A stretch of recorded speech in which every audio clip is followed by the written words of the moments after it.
Olá, amigos, bem-vindos ao nosso Cabe Mais Fundo, nosso estudo de número 27. Hoje nós veremos Lucas no capítulo 23. Esse é o penúltimo capítulo de Lucas, tá? Então a gente já está terminando todo o seu evangelho, o primeiro documento aí que Lucas escreve a Teófilo. Em sequência, nós faremos Atos dos Apóstolos, que é o seu segundo documento, tá? O segundo documento de Lucas direcionado também a Teófilo. Lembrando que essa é uma iniciativa da Igreja Cristã Sal da Terra, que se reúne no bairro Dom Almir, em Uberlândia, Minas Gerais, e o nosso intuito é, por meio dessa ferramenta, ajudar você na sua leitura e interpretação dos textos bíblicos, a fim de que você possa crescer como um discípulo, como um filho amado, ok? Então eu quero te convidar a ler comigo, a princípio, os versos 1 até o 7 do capítulo 23, que dizem assim: Então toda a assembleia levantou-se e o levou a Pilatos. E começaram a acusá-lo, dizendo: Encontramos este homem subvertendo a nossa nação.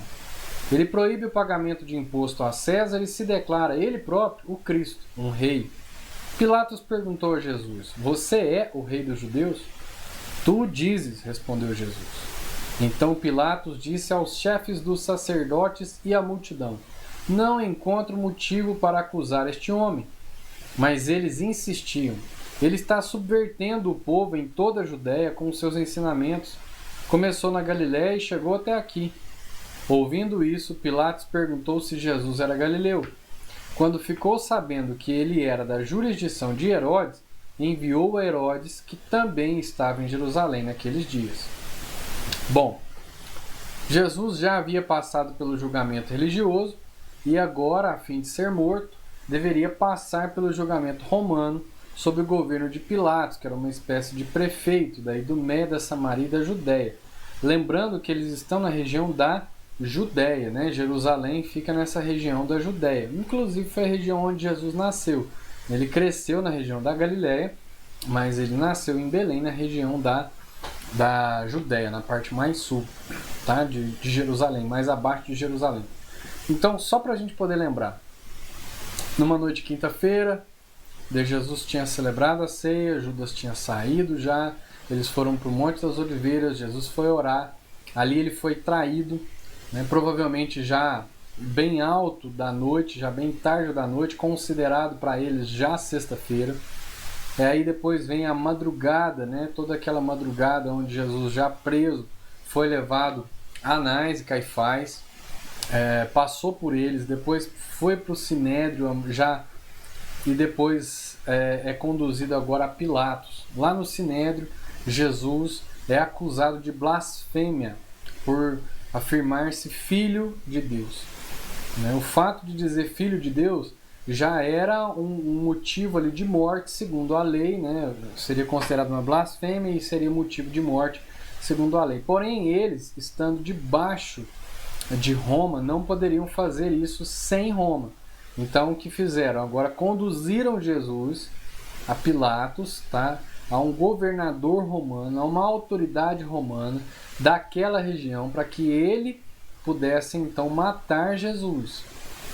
Então essa era a intenção deles. E quando eles vão até Pilatos agora, né, nesse momento, passando pelo julgamento religioso do Sinédrio, agora vão ao julgamento romano, a acusação deles diante de Pilatos é que ele proíbe o pagamento de impostos a César e se declara ele próprio, o Cristo, um rei.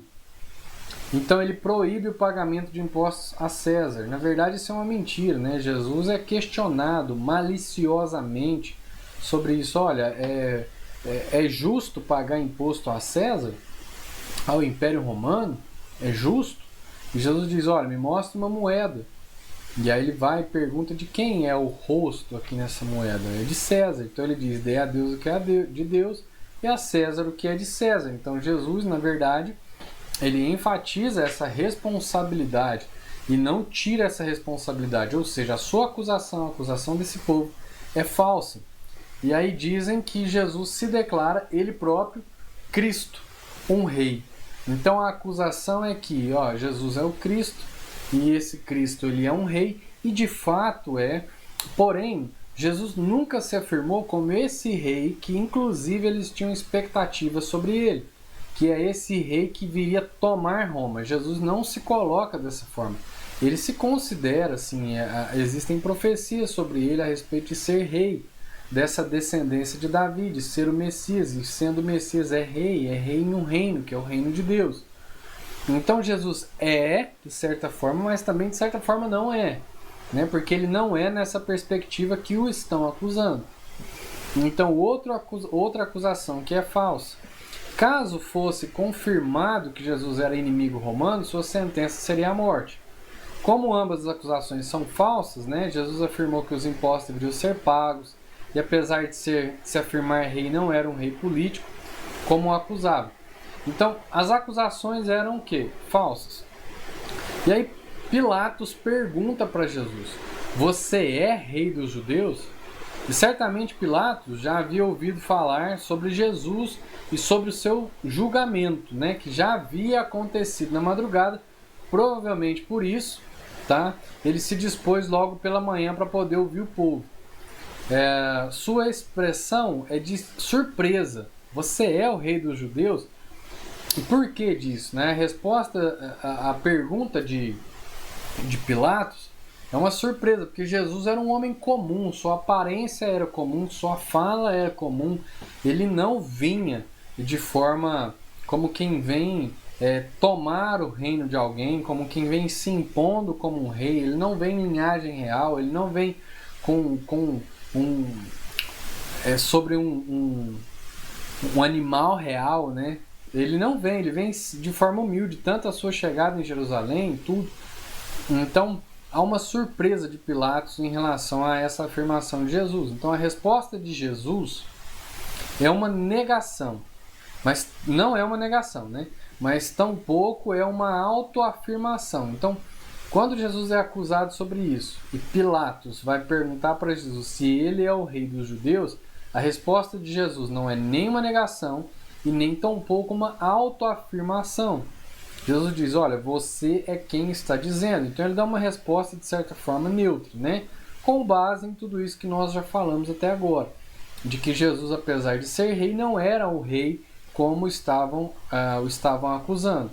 Então Pilatos o considera inocente, mas pela insistência do povo e pelo fato de Jesus ser galileu, não de nascença, como eu já afirmei, Pilatos passa o problema para Herodes, que era o administrador na região da Galileia. Nos versos 8 até o 12. Quando Herodes viu Jesus, ficou muito alegre, porque havia muito tempo que queria vê-lo. Pelo que ouvira falar dele, esperava vê-lo realizar algum milagre. Interrogou-o com muitas perguntas, mas Jesus não lhe deu resposta.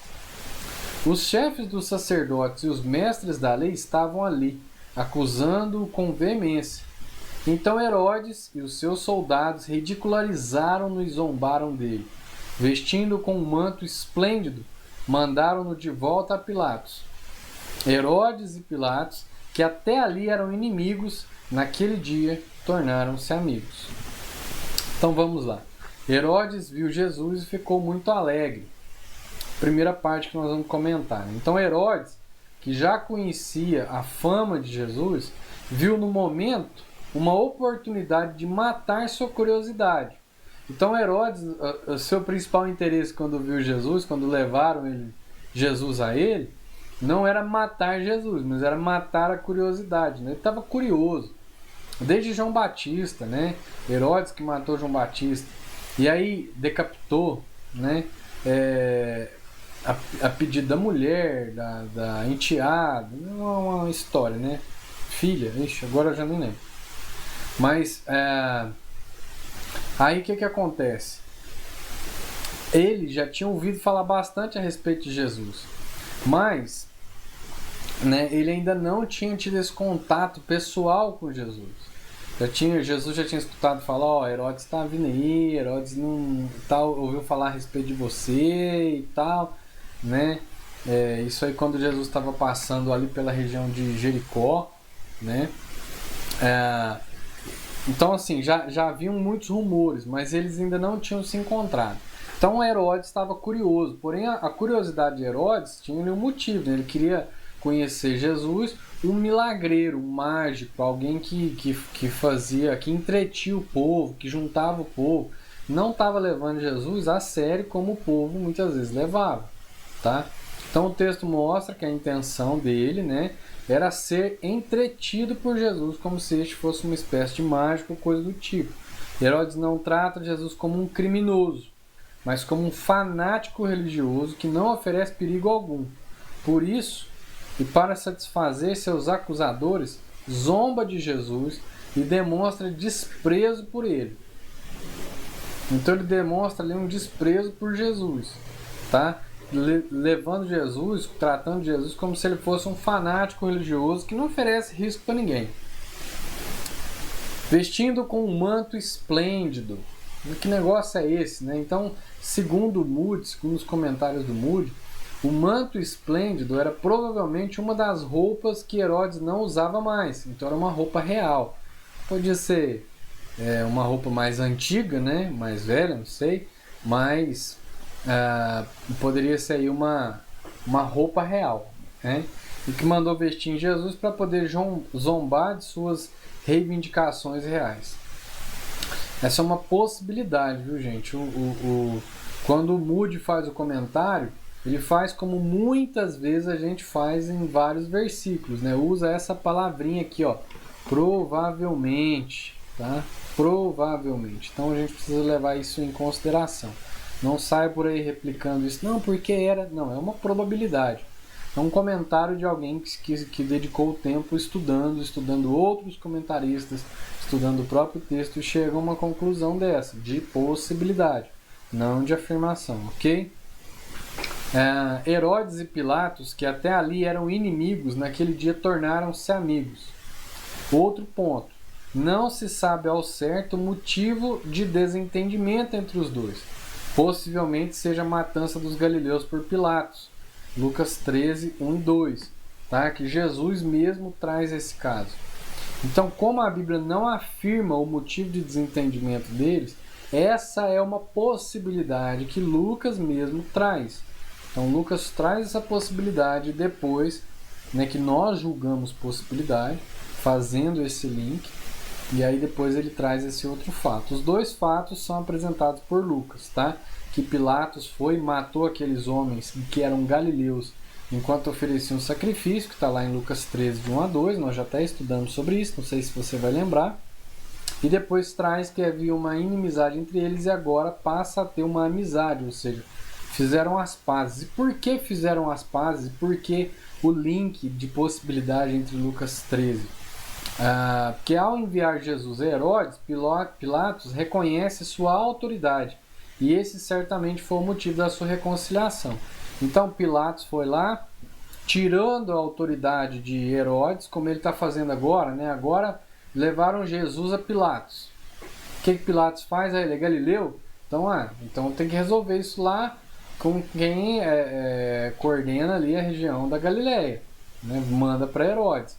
Quando foi o caso dos galileus que estavam oferecendo o sacrifício, né? E aí Jesus mesmo diz que Pilatos foi lá e misturou o sangue desses galileus com o sacrifício que eles estavam apresentando. Então quer dizer que Pilatos foi lá com mão violenta e matou esses galileus, ou seja, desconsiderou Herodes da história.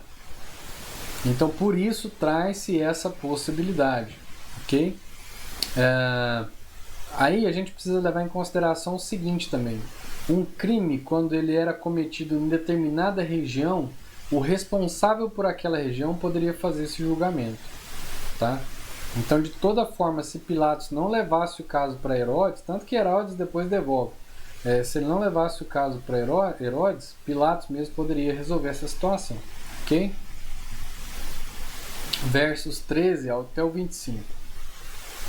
Pilatos reuniu os chefes dos sacerdotes, as autoridades e o povo, dizendo-lhes: vocês me trouxeram este homem como alguém que estava incitando o povo à rebelião.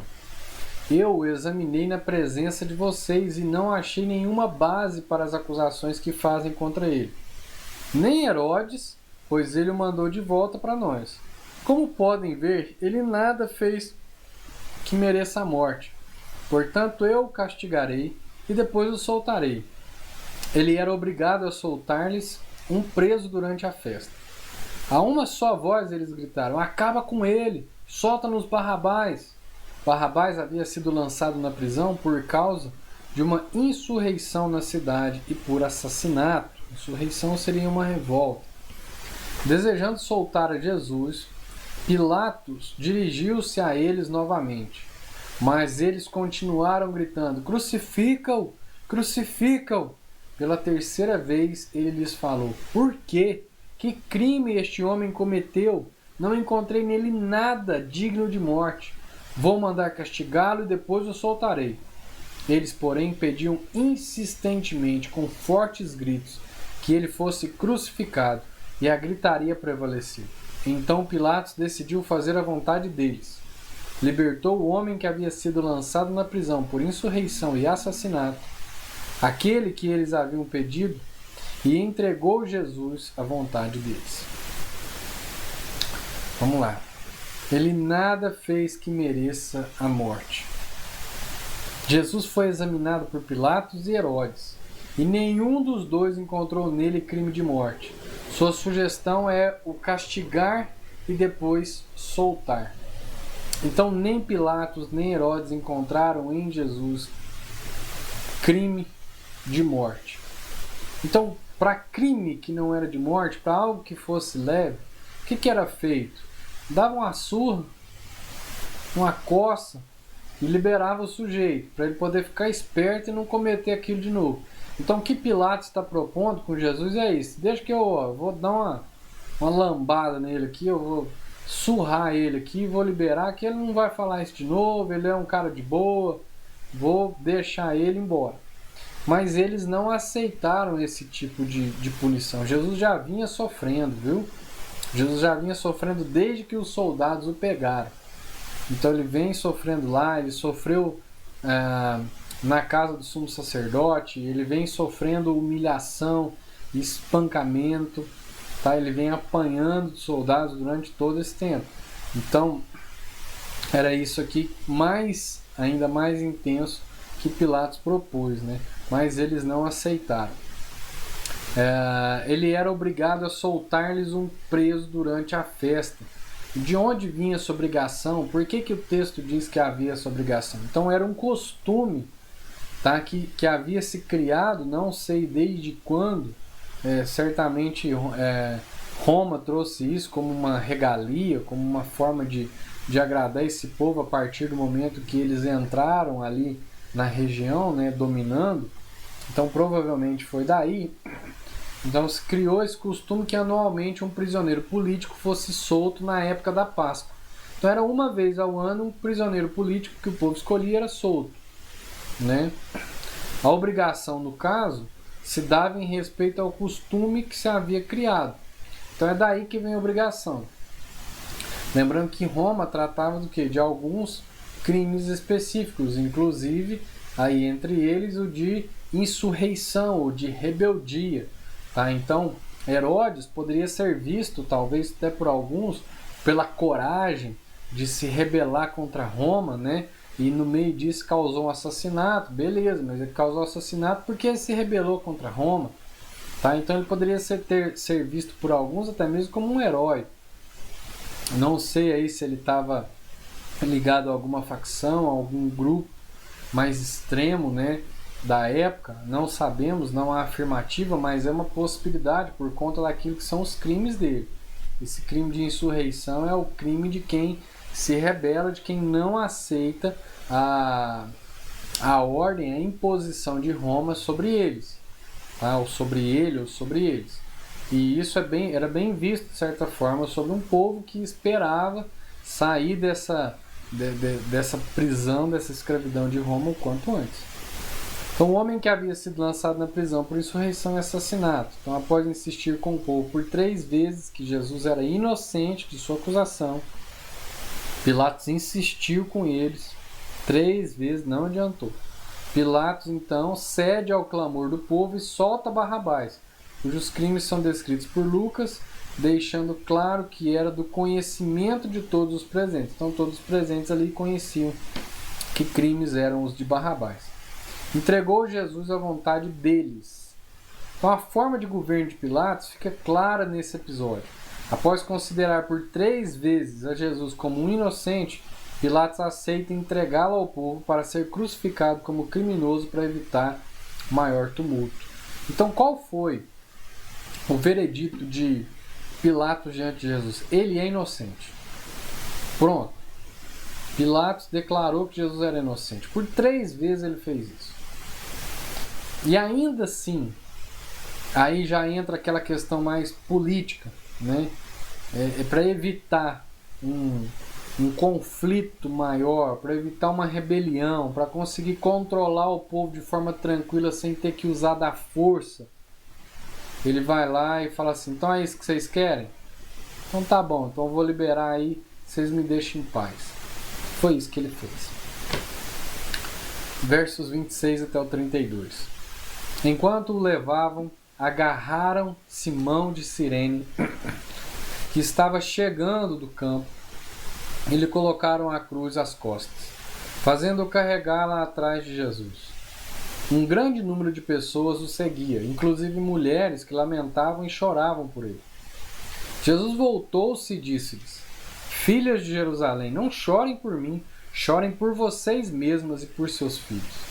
Pois chegará a hora em que vocês dirão: felizes as estéreis, os ventres que nunca geraram e os seios que nunca amamentaram.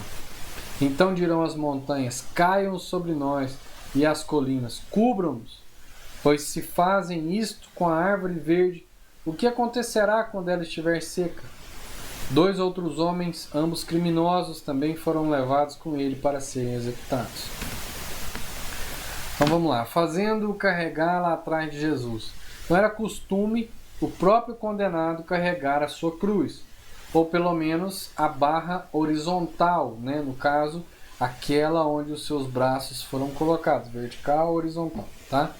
Então essa, que aí tinha um peso entre 13 e 18 quilos, mais ou menos. Então, era um negócio pesado. Jesus já vinha apanhando, já tinha passado uma noite inteira sem dormir, já vinha de um sofrimento extremo, onde seu suor parecia sangue. Então, humanamente, já estava muito debilitado, muito debilitado. E aí, provavelmente, ele não conseguiu carregar, e aí foi levando essa barra horizontal, enquanto a outra foi levada aí por Simão, né? Escolheram Simão para poder levar. Jesus começou carregando a cruz, mas pode ter enfraquecido por causa dos açoites que levou antes da crucificação, como eu disse. Aí tem as outras referências para a gente confirmar essa afirmação, né? Os soldados recrutaram um homem dentre a multidão chamado Simão. Ele era de Cirene, Cirene que fica no norte da África, né? Eles tinham uma sinagoga deles, só deles lá em Jerusalém, tá?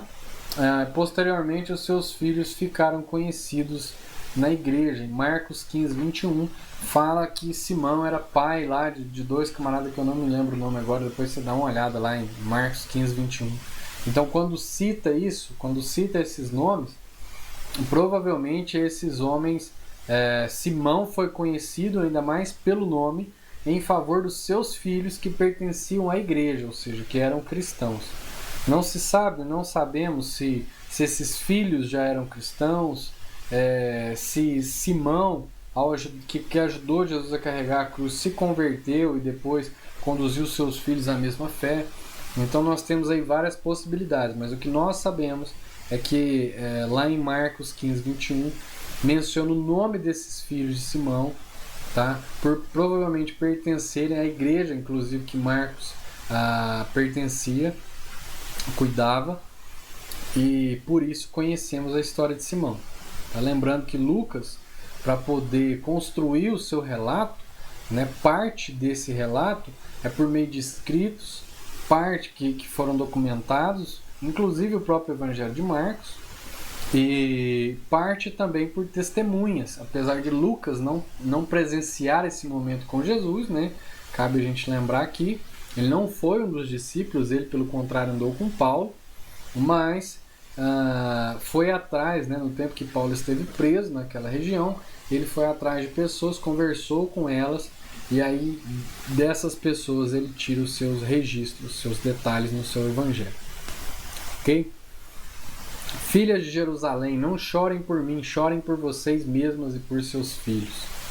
Talvez durante a pausa feita com a chegada de Simão, então a gente tem um grupo de pessoas, talvez os religiosos cercando ali Jesus, né?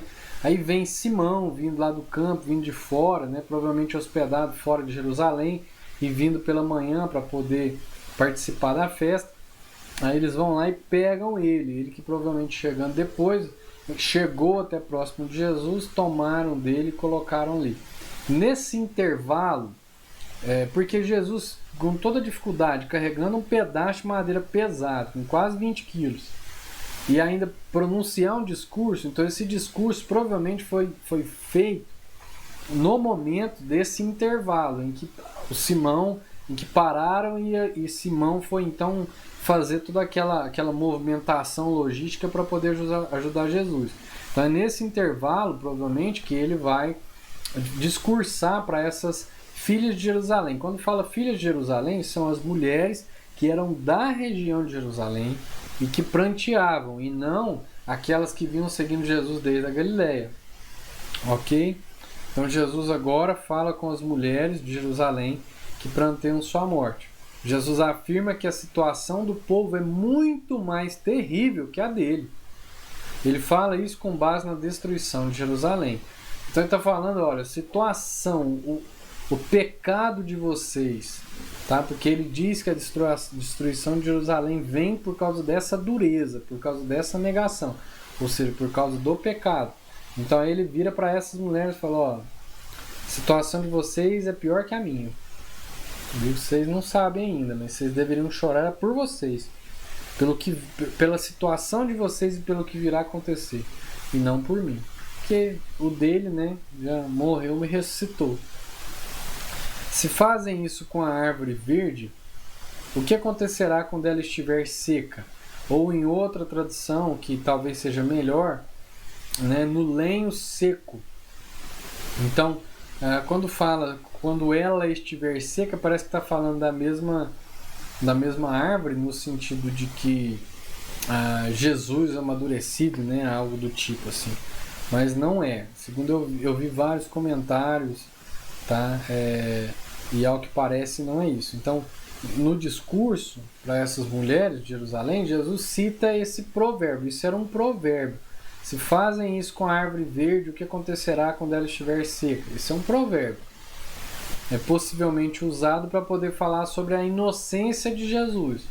Você está falando, se eu sou inocente, no caso, esse provérbio, quando fala da árvore verde, está falando dessa inocência, apontando para essa inocência, em relação ao povo que não era inocente, que seria considerado aí a árvore seca. Se estão fazendo isso comigo, imagine então a situação de vocês.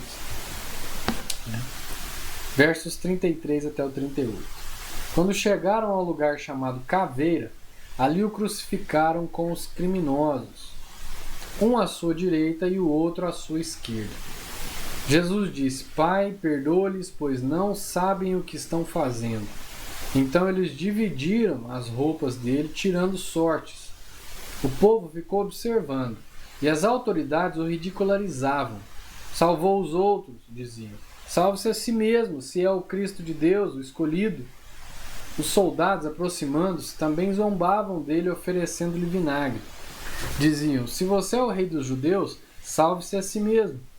Havia uma inscrição acima dele que dizia, este é o rei dos judeus.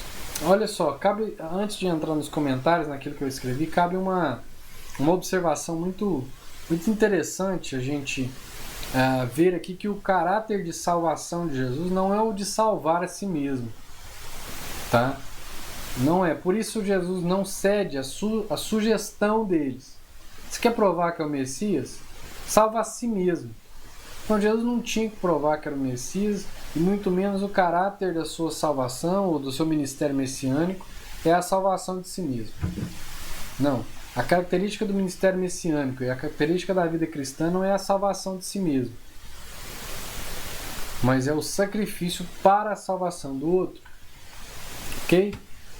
Então, um lugar chamado caveira, que no caso seria o Gólgota, né, em aramaico, era um lugar mais elevado, não chegava a ser um morro alto, né, uma grande montanha, não era algo assim, era mais elevado. E parecia, segundo comentários, parecia uma caveira. Tá? O lugar parece uma caveira. Então não se sabe ao certo que local é esse. Tá? E também é possível que o lugar tenha esse nome por causa das mortes ocorridas ali e a falta de cuidado com os corpos. Então eles não tinham essa falta de cuidado. Os cães comiam, né? Um negócio esquisito. Né? Interessante a gente ver como Jesus é tratado nesse caso, porque nem todos tiveram o mesmo tratamento após a morte. Ok? Então, possivelmente chamava Gólgota por conta dessas duas coisas, ou de pelo menos uma delas, que é o seu formato parecer com de uma caveira, e talvez por isso escolhessem esse lugar para fazer esse tipo de coisa, porque era lá que aconteciam os sacrifícios, né? Os sacrifícios, a crucificação, as crucificações, e também, ou, né, por conta dos corpos que ali ficavam, e ali ficavam as suas caveiras ou ossadas, né? Pai, perdoa-lhes, pois não sabem o que estão fazendo. Então, segundo o Dr. Shedd, Dr. Russell Shedd, a fala faz menção à profecia de Isaías 53:12, que já foi afirmado na relação das espadas. Eu não sei se você lembra, quando Jesus diz, olha, vende aqui agora a capanga, o negócio, vocês compram espada. E eles falam assim, nós temos duas. E Jesus diz, já chega. E aí nós comentamos a respeito disso.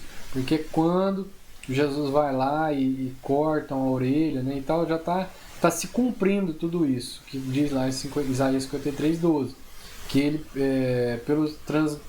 não, aí no caso da 53:12, não, 53:13, né, se não me engano, que ele é contado entre os transgressores. Estou fazendo uma confusão aqui. O perdoa-lhes é a intercessão que ele está fazendo.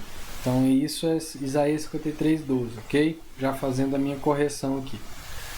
Pelos transgressores intercedeu. Tá?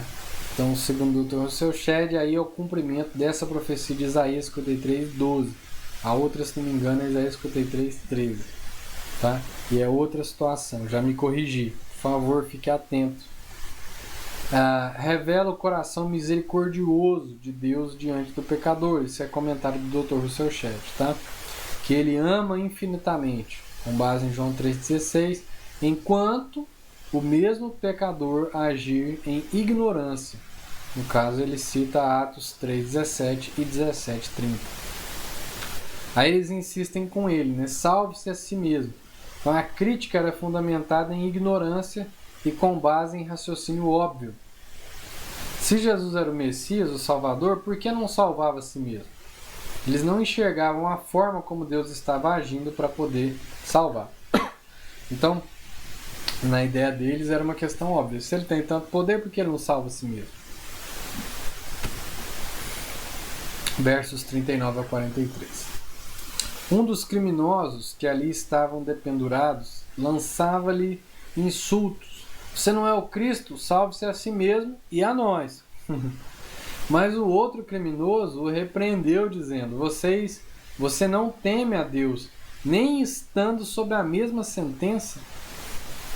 Nós estamos sendo punidos com justiça, porque estamos recebendo o que os nossos atos merecem. Mas este homem não cometeu nenhum mal. Então ele disse, Jesus, lembra-te de mim quando entrares no teu reino. Jesus lhe respondeu, eu lhe garanto, hoje você estará comigo no paraíso. Então, Jesus, lembra-te de mim quando entrares no teu reino. Um dos malfeitores reconhece em tempo oportuno. Por que o tempo oportuno? Porque foi o tempo que ele ainda tinha.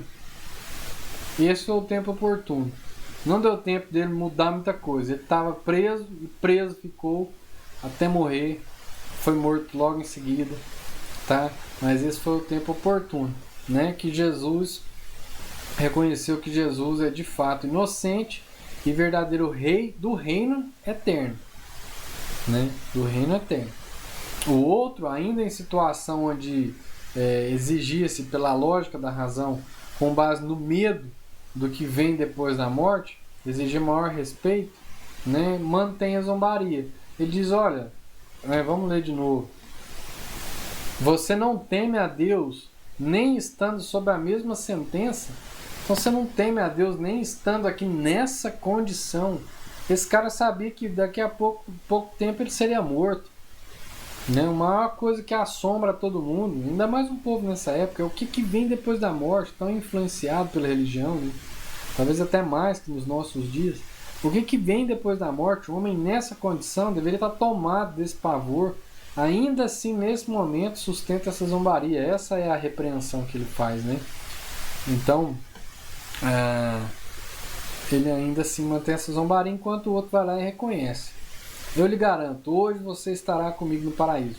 Então, a palavra paraíso tem origem persa e denota um belo e prazeroso jardim. Jesus diz, ainda hoje você vai estar comigo num lugar maravilhoso. Jesus dá garantia de salvação àquele homem por meio da fé demonstrada em Jesus.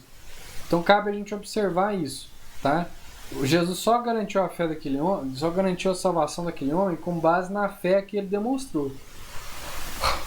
Então, não houveram obras para garantir a salvação, mas a fé foi suficiente e foi demonstrada por meio da confissão de quem Jesus era e de quem o homem era. Então ele diz, olha, nós, quando ele fala para o outro rapaz, né, nós estamos aqui sendo castigados justamente por causa daquilo que a gente fez. Ele não. Então ele está reconhecendo que Jesus é um rei, porque ele diz assim, quando eu chegar lá no seu reino, lembra de mim. Então ele está reconhecendo Jesus como esse rei, motivo pelo qual o povo estava matando Jesus, só que era uma compreensão equivocada pela qual eles estavam matando Jesus, e esse homem com uma compreensão muito melhor, né, reconhece que Jesus é rei, diz, olha, o Senhor como rei, que tem esse poder, lembra de mim quando chegar no seu reino. Jesus diz, ainda hoje você vai estar comigo no paraíso, fique em paz, tá? E ele reconhece quem ele é. A gente está aqui porque a gente mereceu. Versos 44 até o 49, né? Já era quase meio-dia, e trevas cobriram toda a terra até as 3 horas da tarde. O sol deixara de brilhar. Então foram trevas por 3 horas. Hein? E o véu do santuário rasgou-se ao meio. Jesus bradou em alta voz, Pai, nas tuas mãos entrego o meu espírito. Tendo dito isso, expirou. O centurião, vendo o que havia acontecido, louvou a Deus, dizendo, certamente este homem era justo. E todo o povo que se havia juntado para presenciar o que estava acontecendo, ao ver isso, começou a bater no peito e a afastar-se. Mas todos os que o conheciam, inclusive as mulheres que o haviam seguido desde a Galiléia, ficaram de longe observando essas coisas. Trevas cobriram toda a terra. Então, segundo os especialistas, não seria possível um eclipse nessa época do ano, já que era lua cheia, ou quase cheia, né? Chegando lá por conta da época da Páscoa. E a terra fica posicionada nessa época entre o sol e a lua. Então, a terra está entre o sol e a lua. O eclipse é quando a lua se entra no sol, né? Fica entre a terra e o sol. Esse é o eclipse. Então, a posição da terra nessa época, dentro desse processo, estava entre os dois. Então, não tinha como, nessa época, ter um eclipse, tá? Portanto, as trevas foram sobrenaturais e estavam ligadas ao que acontecia com Jesus. Então, isso que aconteceu foi sobrenatural. A ciência vai dizer que, se isso aconteceu então nessa época, então foi sobrenatural, porque pela lógica não é. Ok? E o véu do santuário rasgou-se ao meio. Lembrando que essas trevas duraram aí cerca de 3 horas. Hein? Então, o véu do santuário rasgou no meio. O véu fazia a separação entre o Santo dos Santos e o lugar santo, onde os sacerdotes desenvolviam o seu ministério. Este que era feito de um tecido, né? Este que eu falo, esse véu, que era feito de um tecido muito grosso, não poderia ser rasgado por homens naturalmente. Então foi um ato sobrenatural. Ele era a forma da costura e do tecido, não dava para alguém pegar e vou rasgar, não tinha como.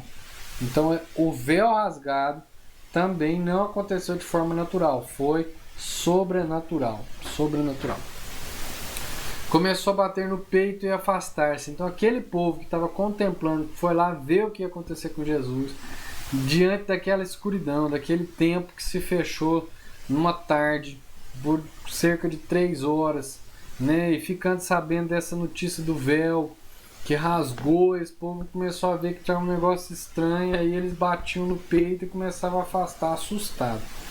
Então nós temos também a figura do centurião. O centurião que já havia presenciado a execução de vários homens, provavelmente, pela sua posição, provavelmente eu digo assim, é uma coisa certa, né, na verdade, porque pela posição dele de centurião, alguém que servia ali a Roma, né, para chegar a ser um centurião, ou seja, alguém que comandava uma centúria, que comandava ali um grupo de 100 homens, né? Ele era alguém que já tinha experimentado vários processos. Então ele certamente já tinha visto a morte de muitos homens que eram culpados. Então ele sabia reconhecer esses culpados e sabia que Jesus era justo, que é essa a sua afirmação, esse homem é justo. As demais pessoas, a multidão que acompanhou Jesus para a sua crucificação, diante dos fatos sobrenaturais, começaram a bater no peito e a se afastar. Por quê? Porque estavam com medo. Havia um homem chamado José, membro do conselho, homem bom e justo, versos 50 a 56 são os últimos, viu? Que não tinha consentido na decisão e no procedimento dos outros. Então cabe a gente ler isso aqui de novo e prestar atenção nos vários tipos de pessoas que seguiam Jesus, que eram discípulos de Jesus. Então olha só, havia um homem chamado José. Quem era José? Membro do conselho, ou seja, do sinédrio. Era um homem bom e justo. Um membro do sinédrio era um homem bom e justo. E que não tinha consentido na decisão e no procedimento dos outros. Então ele não estava de acordo. Provavelmente não estava nem naquela reunião do sinédrio, onde eles julgaram Jesus. Ele era da cidade de Arimateia, na Judéia, e esperava o reino de Deus. Dirigindo-se a Pilatos, pediu o corpo de Jesus. Então desceu, envolveu num lençol de linho e o colocou num sepulcro cavado na rocha, no qual ninguém ainda fora colocado. Isso em Jerusalém, né? Era o dia da preparação e estava para começar o sábado. Então Jesus foi morto, que morreu ali 3 horas da tarde, né? O sábado começaria às 6 da tarde. Então esse processo para descer, embrulhar e colocar ele lá, poderia ter levado ali até 3 horas. As mulheres que haviam acompanhado Jesus desde a Galiléia seguiram José e viram o sepulcro e como o corpo de Jesus fora colocado nele. Então foram para casa e prepararam perfumes e especiarias aromáticas e descansaram no sábado em obediência ao mandamento. Então vamos lá. Um homem chamado José, membro do conselho. Então José de Arimateia era um crente em Jesus que fazia parte do sinédrio. Nós já falamos. O texto enfatiza que ele não havia concordado com a decisão dos demais, portanto, possivelmente não estivesse presente no julgamento de Jesus. Um provável morador de Jerusalém, então apesar de ser de Arimateia, talvez ele morasse em Jerusalém. Apesar de Arimateia, eu não sei exatamente qualquer distância, mas estava na região da Judéia. Não impedia dele morar em Arimateia, mas provavelmente morava em Jerusalém, até por conta de seu túmulo estar ali. Uma probabilidade, né? Era dia de preparação e estava para começar o sábado. Então, como a lei não permitiu trabalho aos sábados, ao findar a tarde, as mulheres que haviam visto onde o corpo de Jesus fora depositado foram preparar as especiarias para banharem seu corpo no domingo pela manhã. Então, certamente, eles começaram a preparar isso no fim da sexta-feira, pararam no sábado e retomaram isso no domingo, né? Que seria aí a partir das 6 horas da tarde do sábado, no caso para nós. Então daria tempo de elas prepararem isso para no domingo de manhã elas irem para lá, ok? Bom, passamos por muita coisa, agora vamos fazer uma síntese e depois a gente tirar uma aplicação, tá? São muitos detalhes, eu acho que eu deixei passar alguns batidos, mas se você foi atento aí você vai pegá-los, ok? Então, em síntese, o que nós vimos? Nós vimos os julgamentos de Jesus por Pilatos e Herodes, e como os dois não encontraram nele culpa pelo que lhe acusavam. Pilatos quis inocentar Jesus por 3 vezes, mas seus acusadores insistiram por Barrabás. Nós vimos que Jesus foi forçosamente ajudado por Simão, forçosamente porque Simão não ajudou de boa vontade, foi colocado lá, né, para ajudar. E que durante o trajeto discursou sobre a realidade do que estava acontecendo e haveria de vir para as mulheres de Jerusalém que vinham atrás dele chorando. Jesus com 2 ladrões, e como um deles repreendeu, nós vimos, né, Jesus com 2 ladrões, e como um deles repreendeu o outro e demonstrou sua fé em Jesus. Este malfeitor recebeu graça de Jesus, que lhe garantiu entrada em seu reino. Nós vimos também que os eventos sobrenaturais no momento da morte de Jesus, assim como o assombro das pessoas e a atitude de José de Arimateia e as mulheres da Galiléia que o seguiram. Então nós vimos tudo isso hoje. E na prática, Cristian, o que a gente aprende? Pelo menos 3 coisas. Primeira delas, a atitude do cristão deve ser a mesma de Cristo. Qual foi a atitude de Cristo nesses julgamentos, nesse caso, desse texto que nós tratamos? Ele não preocupou-se com a defesa diante de seus adversários. Antes, compreendendo que aquele sofrimento fazia parte do plano redentor de Deus, se sujeitou ao mesmo como ovelha muda que é levada ao matador. Isso caracteriza a vida cristã. O não buscar se defender, ficar se auto-justificando, defendendo o tempo todo. Isso faz parte da vida cristã. Porque se somos sujeitos a um sacrifício, se somos sujeitos a alguns sofrimentos, somos sujeitos, se não é por conta de pecado nosso, de falha nossa, estamos sujeitos então para a glória de Deus. É isso que Pedro trata com muita clareza e ênfase. Ele diz, olha, não vale de nada passar por um sofrimento se você é culpado desse sofrimento. Agora, se você está passando por esse sofrimento injustamente por causa de Cristo, então se alegra, porque você está tendo comunhão com as dores, com os sofrimentos de Cristo. Isso caracteriza a vida cristã, tá? Não ficar buscando se defender, ok? Segunda coisa, o verdadeiro motivo de choro, tanto naquela época como hoje, continuam sendo a condição humana, apartada da vontade de Deus, afastada, né? Arrancada, fora da vontade de Deus. Em tempos antigos e atuais, sempre houveram admiradores de Deus. Aqueles que estavam presentes na crucificação de Jesus eram todos religiosos, e nem por isso, nem sendo religiosos, reconheceram o Salvador e sua condição diante dele.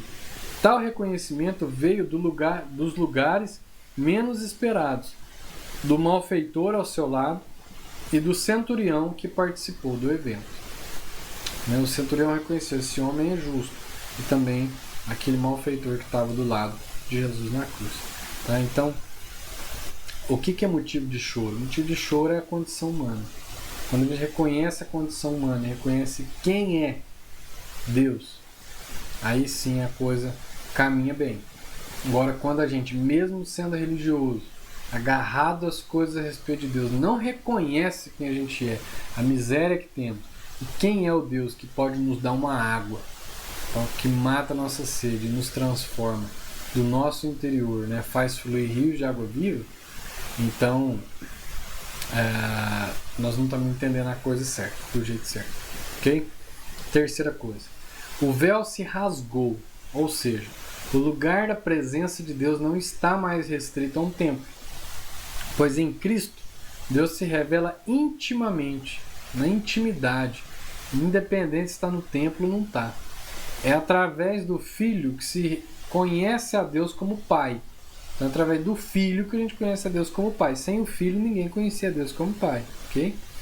E é através da morte do inocente que são reconhecidos os verdadeiros culpados. E da mesma forma, nele é vista a maravilhosa graça de Deus. Como eu falei, do centurião e também daquele malfeitor do lado de Jesus. Ok? Bom, então é isso.